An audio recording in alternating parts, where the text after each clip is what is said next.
Right, so the state of the play at the moment with Brexit. We have to talk about this. I need to get into it because honestly, right now, it's an absolute clown show down there in Westminster. It's insane.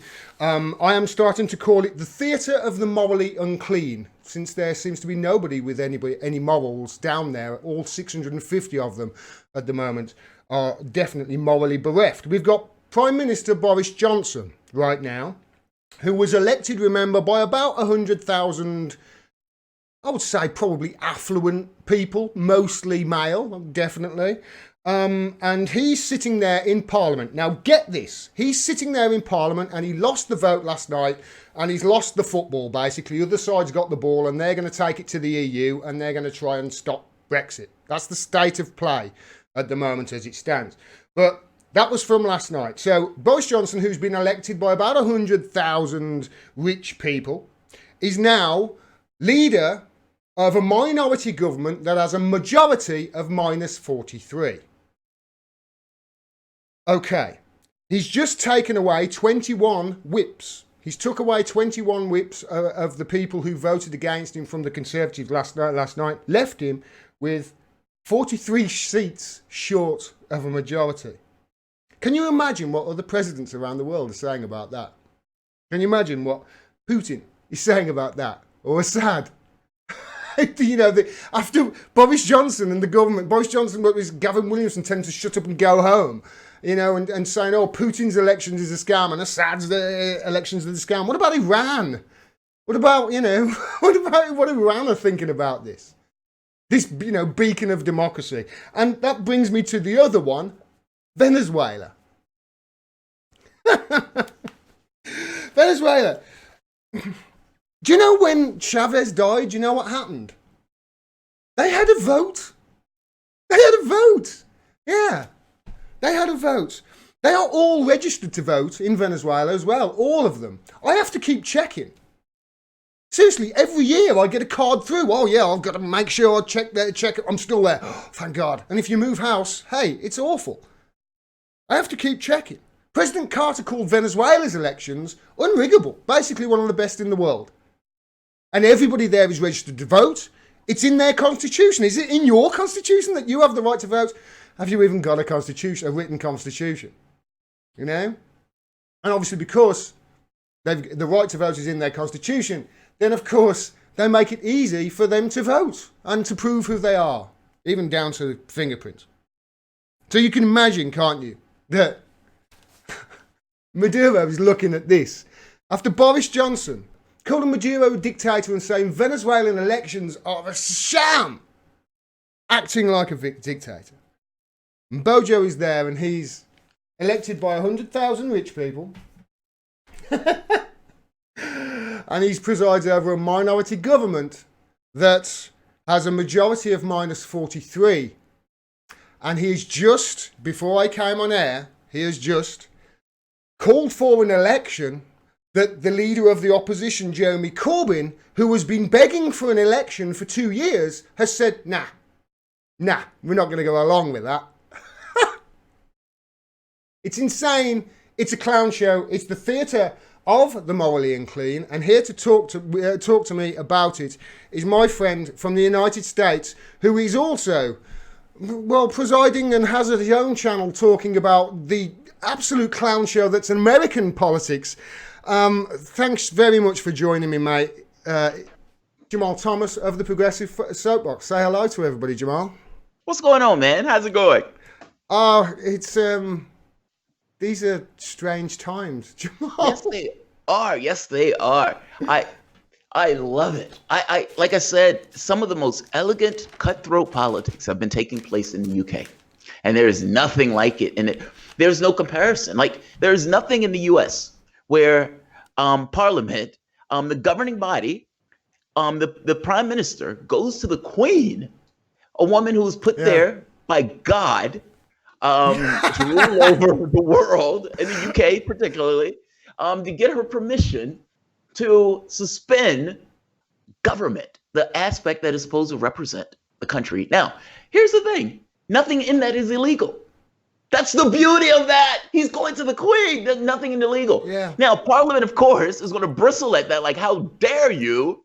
In which case, Parliament is going to say, yeah, we don't like you doing that. And they're going to take some feelings about him doing that. In which case, you knew what was going to happen.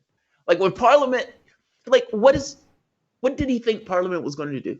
Well, here's the thing, right? What have you heard over there about this shutdown? What have you heard? That he shut down things for 5 weeks? Is that what you've heard? Well, what I heard, I follow it closer than in the U.S. And typically they don't follow British politics in the U.S. But my understanding of it is that for the most part, Boris Johnson, you guys are supposed to leave on October 31st. Yeah. Boris Johnson has staked every ounce of his political capital on leaving on October 31st. And he goes to the Queen and says, I would like to suspend Parliament until the 14th of October. Wrong. Go for it.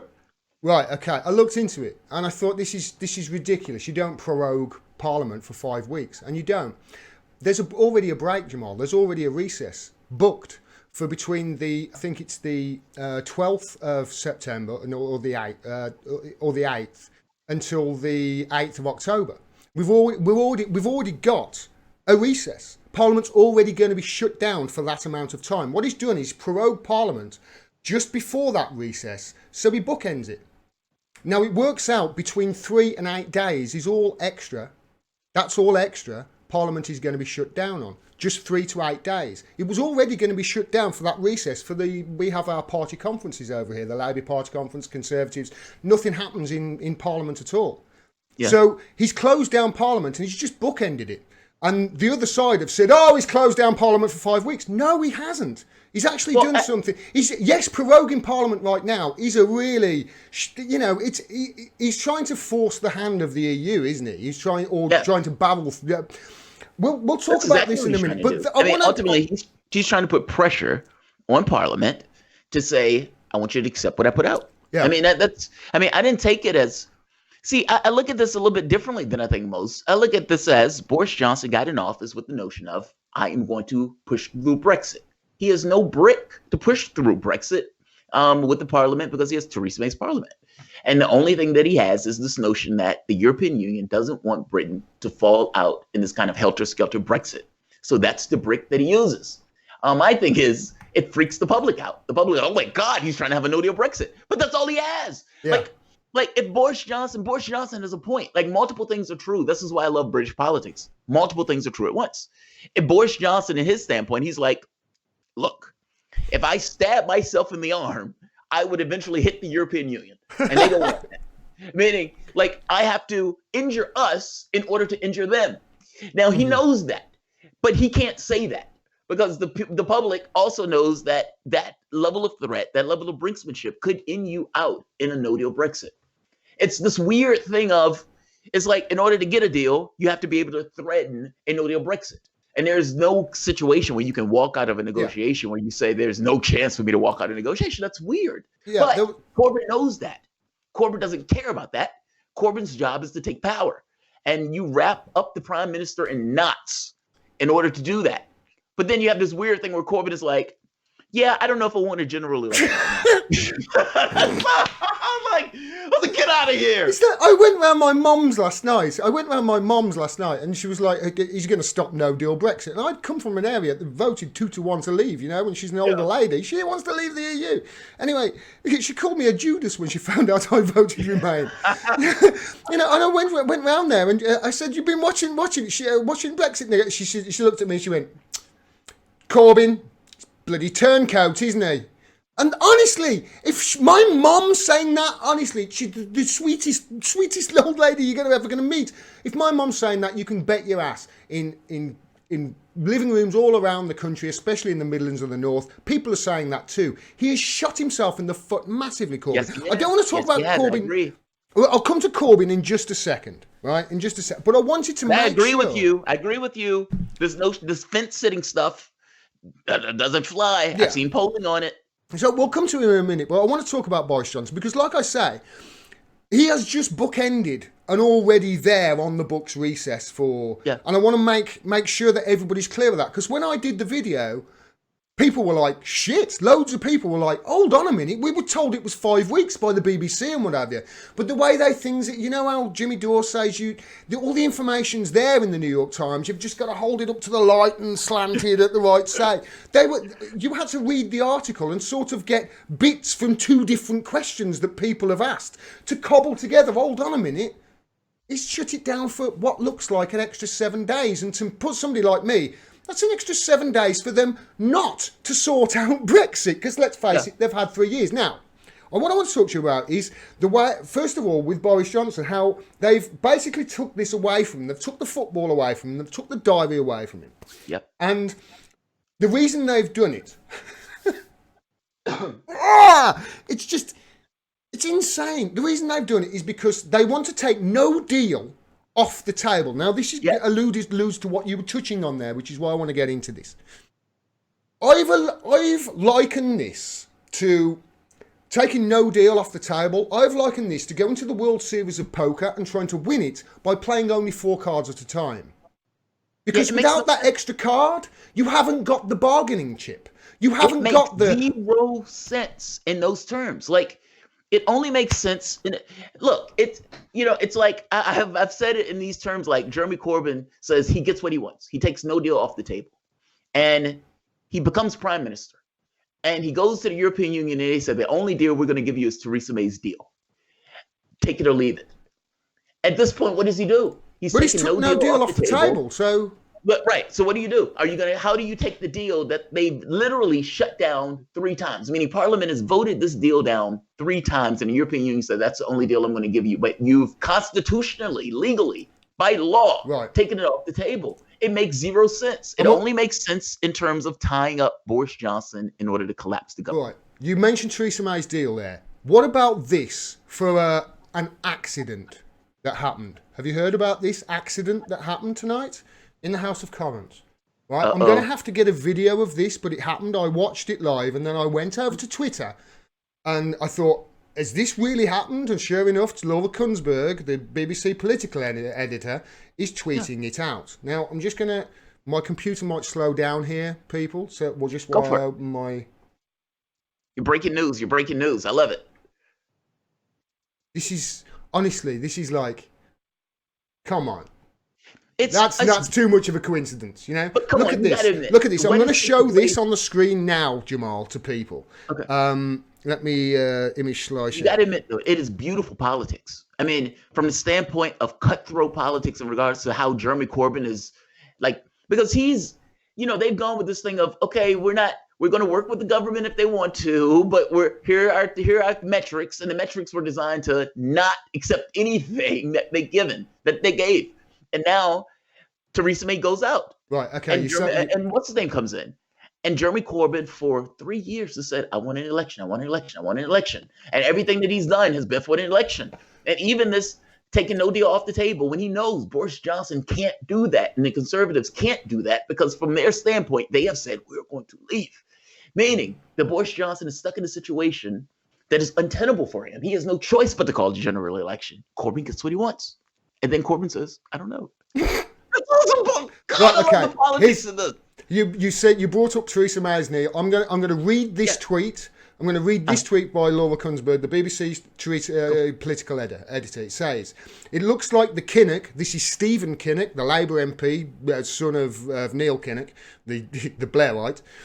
It looks like the Kinnock amendment to put Theresa May's deal back to the Commons for another vote, right, just went through by mistake. Things are getting very, very, very odd around here. So Stephen Kinnock. Listen, Stephen, you know at the beginning. That again.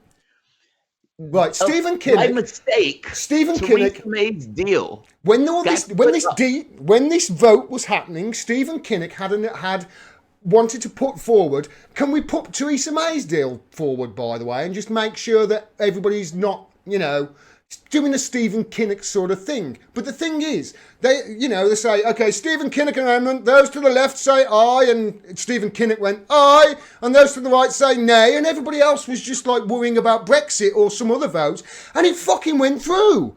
There's gonna be another vote by the look of it. Theresa May's dead parrot is gonna come back in some form. I swear it's going to happen. This is madness. This is utter madness. Burkow has forbade that.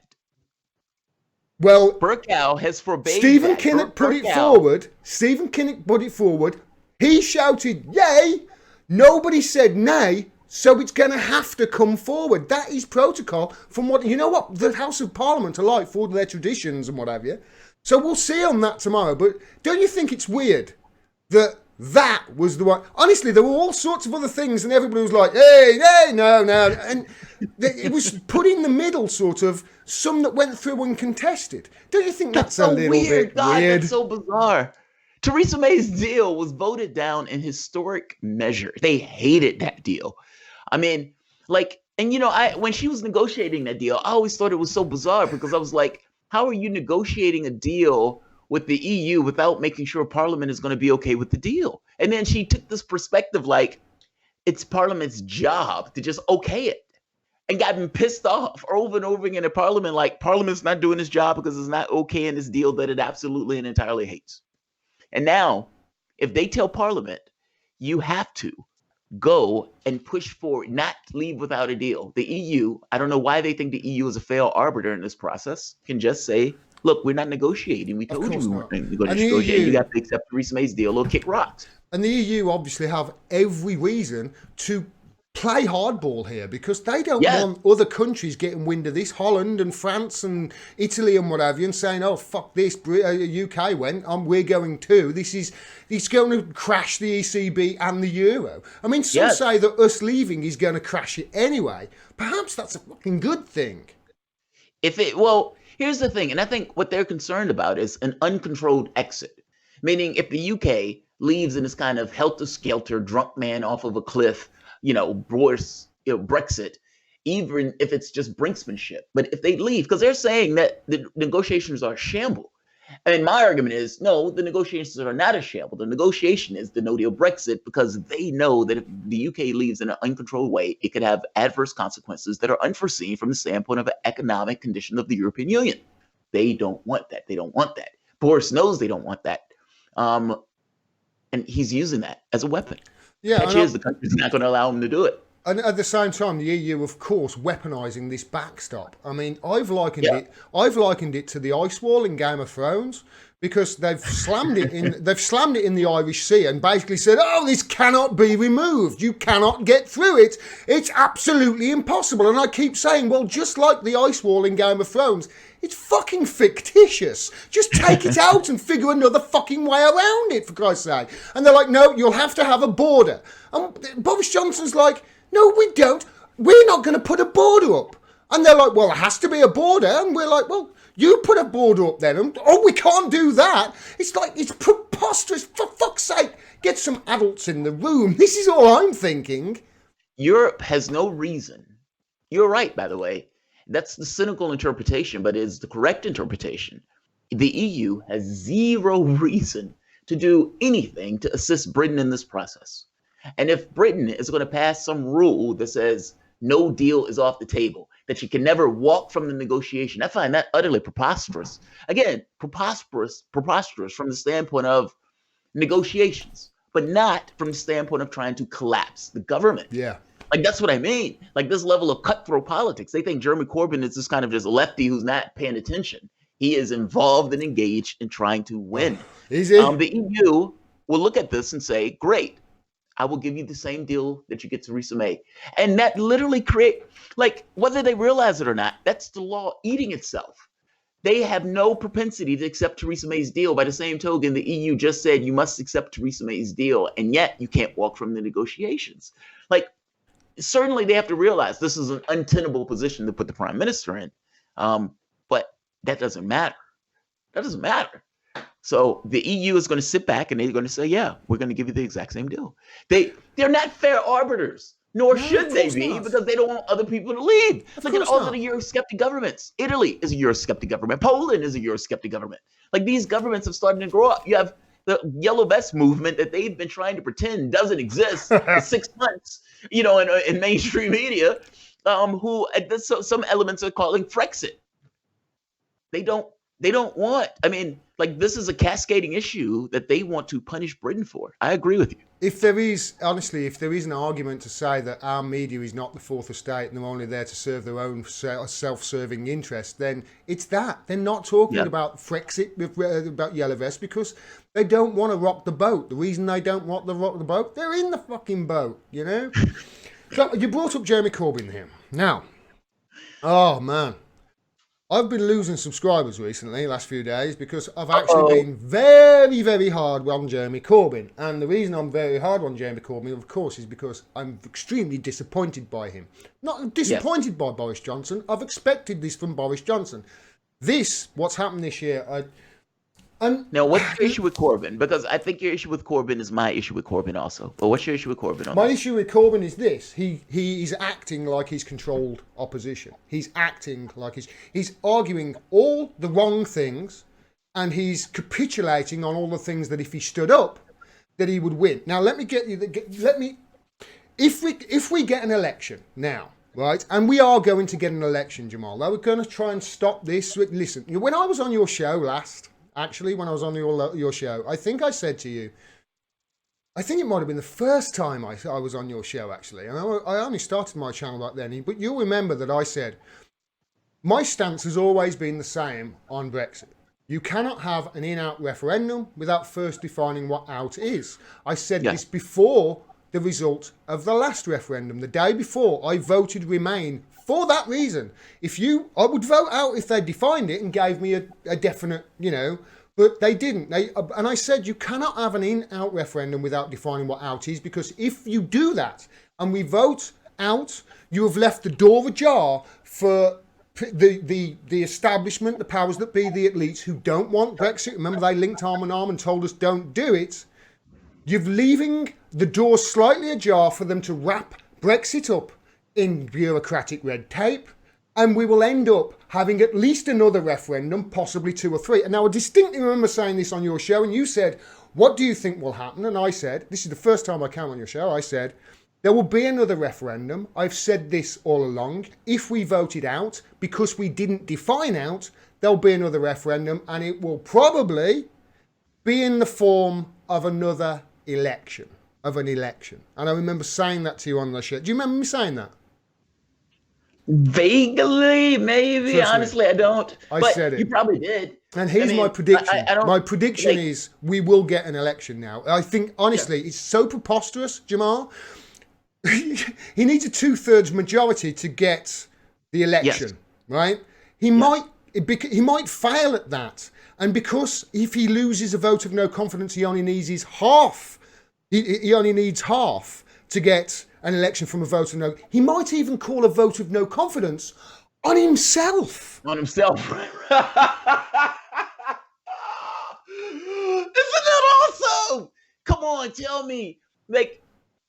On some level, you have to accept the politics here is phenomenal. Like just the weird positions that people need to go through in order to get from point A to point B in regards to what they want.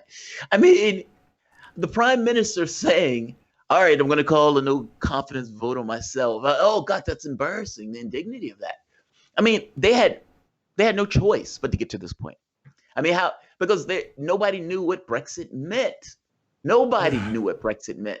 And so Boris Johnson is like, well, fine, I'm going to try to take us out. Now, Corbyn's thing. You say nobody. The people did. Just to caveat there, because I know people in my chat will just go nuts there. I knew what it was. Some people did, but a lot of people That's didn't. Fair. Okay, all right, carry on. My issue with Corbyn was more so the fence sitting. It's like, if you have a referendum, you got to stick with the tenets of the referendum. Yeah. If the people say you leave, you can't call yourself a democratic system and not leave. Just kind of is what it is.